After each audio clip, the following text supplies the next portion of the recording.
आज हम लोग पहली कविता कबीर उसको देखेंगे। यहाँ पर कबीर के 2 पद दिए गए हैं जिसको हम लोगों को पढ़ना है। इन पदों को पढ़ने से पहले हम लोग कबीर के बारे में थोड़ा सा जानेंगे।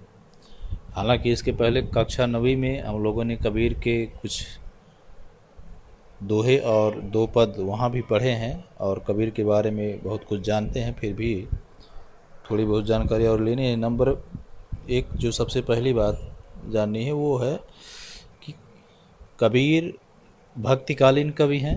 सबसे महत्वपूर्ण बात, भक्तिकाल में निर्गुण धारा के कवि हैं और निर्गुण धारा में भी ज्ञानाश्रयी शाखा के प्रतिनिधि कवि हैं। ध्यान रखना है कि कबीर नंबर 1 भक्तिकालीन कवि हैं। भक्तिकालीन में निर्गुण धारा के कवि हैं, क्योंकि भक्तिकाल की 2 धाराएं हैं, निर्गुण और सगुण, तो उसमें निर्गुण धारा के कवि हैं। और निर्गुण धारा में भी 2 शाखा है, ज्ञानाश्रयी और प्रेमाश्रयी, तो उसमें ज्ञानाश्रयी शाखा के प्रतिनिधि यानी प्रमुख कवि हैं, मुख्य कवि हैं। इनकी 3 रचनाएं हैं, साखी, सबद और रामायणी नाम से। तीनों को बाद में एक पुस्तक में रख दिया गया, एक पुस्तक का रूप दे दिया गया जिसे बीजक कहा जाता है।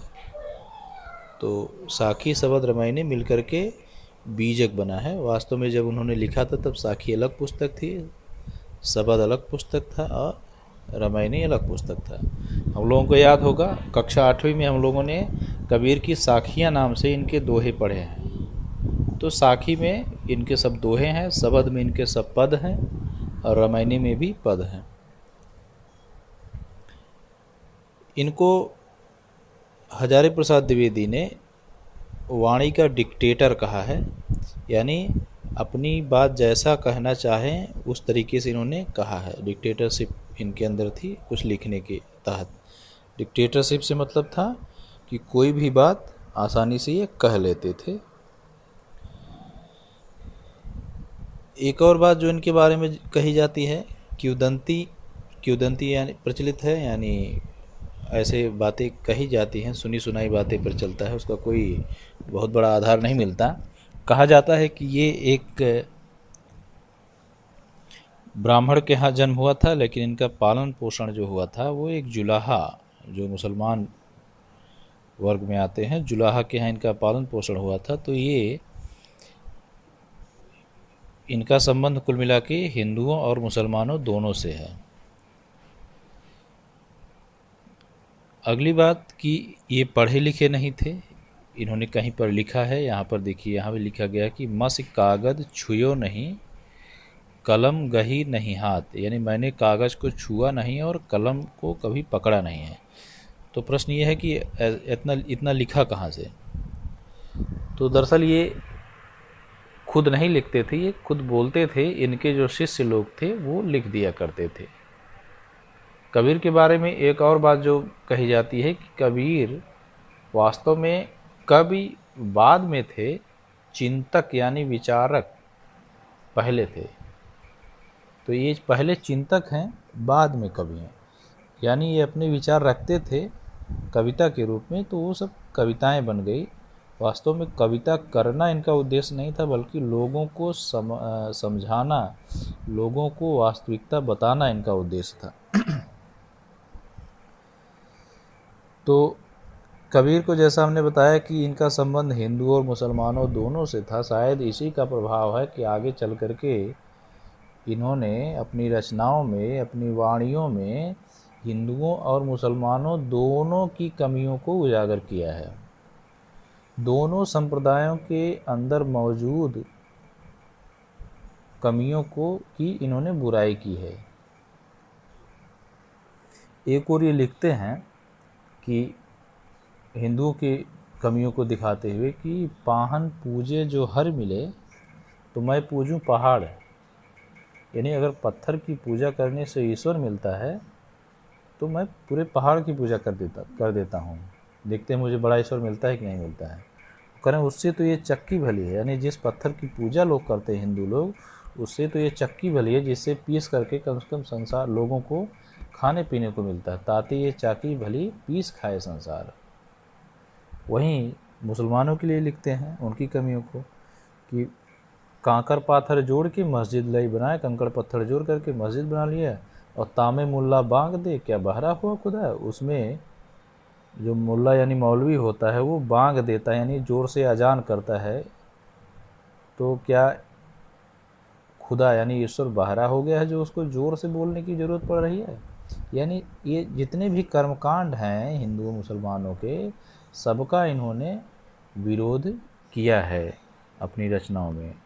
तो शायद कहीं न कहीं हम कह सकते हैं कि इनका संबंध हिंदू मुसलमानों दोनों से था, तो इनके कर्म पे भी वो प्रभाव दिखता है कि न तो हिंदुओं की कर्मकांडों को स्वीकार किया, न तो मुसलमानों के कर्मकांडों को स्वीकार किया। इसी तरीके से एक जगह लिखते हैं कि हिंदू मुआ राम का एक तुरक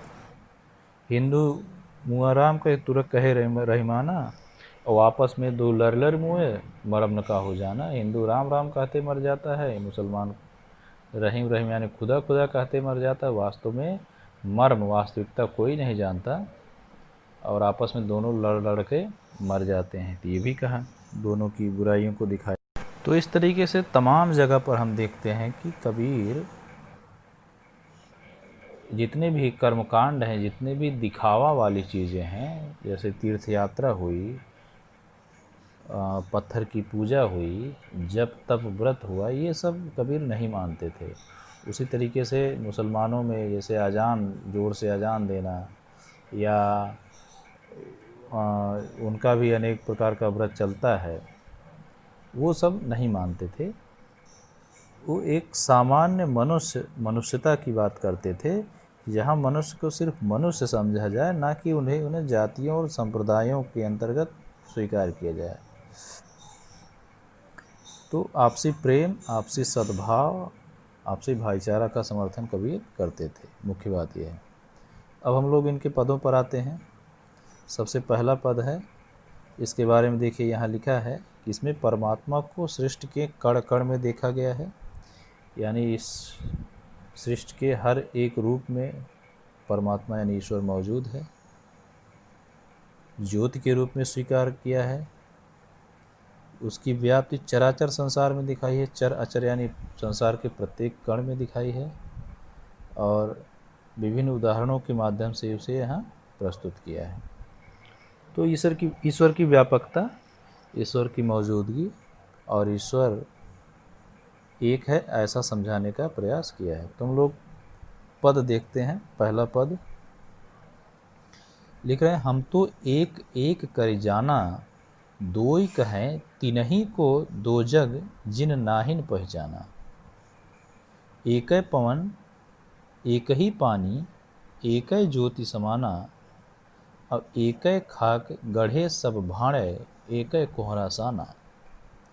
जैसे बाढ़ी काष्ठ ही काटे, अगिन न काटे कोई, सब घटे अंतर तू ही व्यापक, धरे स्वरूप सोई। माया देख के जगत लुभाना, काहिर नर गरबाना, और निर्भय भया कछु नहीं व्यापय, कहे कबीर दीवाना। इसके पहले हमने आपको एक वीडियो भेजा है जिसमें चित्रों के माध्यम से पंक्तियों को समझाने का प्रयास किया है, तो वहाँ से कुछ आप समझे होंगे और विस्तृत रूप से हम यहाँ आपको बताते हैं। कह रहे हैं कि हम तो एक एक कर जाने, ये पहली लाइन स्पष्ट हो गई, वहीं पर भी ही स्पष्ट हो गई होगी कि हम तो एक यानी ईश्वर को, यहाँ पे यमक अलंकार है पहली पंक्ति में, यमक अलंकार कि एक यानी ईश्वर को एक ही जानते हैं, यानी दो नहीं जानते, यानी ईश्वर में हम भेद नहीं करते हैं, सबके अंदर एक ही ईश्वर व्याप्त है। अब कह रहे हैं कि जो दो कहते हैं उनकी क्या स्थिति, दो ही कहें, अगर जो दो कहते हैं तीन ही,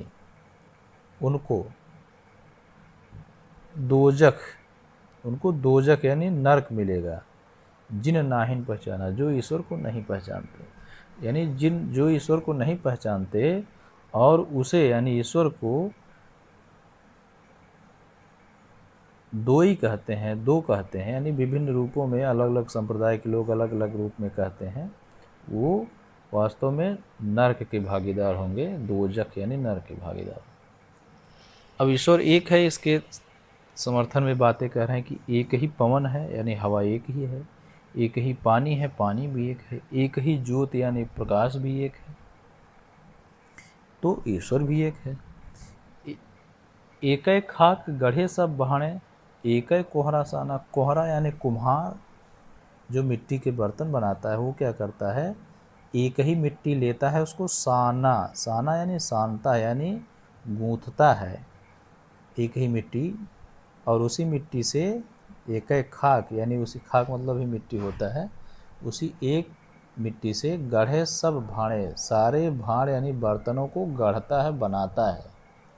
उसी मिट्टी से वो बड़ी सी गगरी भी बनाता है, उसी मिट्टी से बड़ा सा मटका भी बनाता है, उसी मिट्टी से छोटा सा दीपक भी बनाता है, उसी मिट्टी से छोटा सा कुल्हड़ भी बनाता है। तो बर्तन अनेक आकार प्रकार के बनते हैं, लेकिन वो जिस चीज़ से बनते हैं वो चीज़ एक ही है, और वो है मिट्टी। उसी तरीके से इनका ये कहना है कबीर का इस लाइन के माध्यम से कि ये हमारा जो शरीर है सब अलग अलग आकार प्रकार का है, हम विभिन्न रूप रंग का है, लेकिन वास्तव में वो सिर्फ एक चीज़ से बना है, और वो है ईश्वर परमात्मा। उसी के अंश से सब बने हैं, जिसे आत्मा कहते हैं। तो ये आत्मा से ही सब बने हैं, और वो आत्मा एक ही परमात्मा का हिस्सा। जैसे सारी मिट्टी एक ही होती है, उसी मिट्टी से अलग अलग बर्तन बनते हैं। तो हम लोग कह सकते हैं कि ये सभी प्राणी बर्तन के समान हो गए, और ये जिस चीज़ से बना है यानी आत्मा से बना है, वो आत्मा एक ही जगह से निकली है। कहाँ से? परमात्मा से। तो उसी आत्मा परमात्मा को आगे फिर स्पष्ट किया करें, जैसे बाढ़ी काष्ठ ही काटे। जैसे बढ़ई काष्ठ यानी लकड़ी को काट सकता है, लेकिन उसके अंदर मौजूद जो अग्नि का गुण है, अग्नि न काटे कोई, उस अग्नि को कोई नहीं काट सकता। लकड़ी के अंदर मौजूद आग को कोई नहीं काट सकता। कितने भी लकड़ी के टुकड़े कर दिए जाएं, वो जलेगा, उसमें आग रहेगी। उसी तरीके से ये जो हमारा शरीर है वो लकड़ी के समान है। ये तो खत्म हो सकता है, इसकी मृत्यु हो सकती है, लेकिन इसके अंदर जो मौजूद जो आत्मा है वो कभी खत्म नहीं हो सकती। तो आग को आत्मा के समान कहा और लकड़ी को शरीर के समान कहा। ये कबीर का तर्क है। आगे लिख रहे हैं कि अब थोड़ा सा अपनी बात को आगे बढ़ा रहे हैं कि सब घट अंतर तू ही व्यापक। सारे घट में, घट घट में यानी हर कण में, हर वस्तु में, हर चीज़ में के अंदर तू ही व्याप्त हो। तू ही कौन? ईश्वर। ईश्वर ही व्याप्त है। और वही धरे स्वरूप सोई, और सोई यानी उसी ने ही धरे धारण कर रखा है क्या? स्वरूप, यानी उस वस्तु का रूप उसी ने, ईश्वर ने धारण कर रखा है। हर वस्तु में ईश्वर व्याप्त है। जिस वस्तु में व्याप्त है उसी का रूप उस ईश्वर ने अपना रखा है। इसलिए हमें वह चीज़ उस रूप में दिखती है, लकड़ी के रूप में दिखती है, बर्तन के रूप में दिखता है, जानवर के रूप में दिखता है, आदमी के रूप में दिखता है। वास्तव में सब में कौन मौजूद है? ईश्वर मौजूद है। लेकिन समस्या कहाँ है? क्यों हम जान नहीं पाते, क्यों हम पहचान नहीं पाते कि सब ईश्वर के रूप हैं, हर वस्तु हर चीज़? तो उसका कारण कबीर बताते हैं माया। माया को कई बार इन्होंने व्याख्यायित किया है, अनेक पदों में, अपने अनेक दोहों में भी बताया है कि माया दरअसल कहते हैं एक पर्दे के समान है। जैसे पीछे क्या चीज़ रखा है उसको हम नहीं देख पाते, किस वजह से? क्योंकि सामने पर्दा लगा होता है। अब पर्दे पर बना हुआ चीज़ या पर्दे के आगे जो चीज़ होती है, हम उसी को वास्तविक मान लेते हैं, और पर्दे के पीछे जो वास्तव में सही सही चीज़ है उसको हम नहीं जान पाते हैं। तो माया एक पर्दे के समान है। ईश्वर एक है, ईश्वर सबके अंदर मौजूद है, ईश्वर हर वस्तु के अंदर मौजूद है, ये वास्तविकता है। लेकिन इस वास्तविकता को हम नहीं समझ पाते, किसकी वजह से? माया की वजह से। इसीलिए लिखा माया क्या है? दरअसल ये दुनियादारी ही माया है। यानी जो धन दौलत का लोभ, अपने पराये का लोभ, ये सब माया के अंतर्गत आता है। तो करें माया देख करके संसार जगत लोभी हो गया है। माया को यानी धन दौलत को देख करके, अपने अपने घर परिवार को देख करके संसार लोभी हो गया है और लोगों को आगाह भी कर रहे हैं, काहिर नर गर्वाना। अय लोगों, नर यानी लोगों, गर्व काहें, क्यों करते हो, क्यों गर्व करते हो, क्योंकि ये सब वास्तव में तुम्हारा नहीं है, ये सब तो माया है, जिसे हमें, जिसकी वास्तविकता हमें समझनी होगी। इस माया को ही देख करके हम गर्व करते हैं। तो जैसा कि हमने वहाँ आपको वीडियो में दिखाया है दूसरे वाले, कि हम धन दौलत ऐश्वर्य आराम को ही वास्तविक मान लेते हैं, लेकिन कबीर का कहना है कि वास्तविक नहीं है।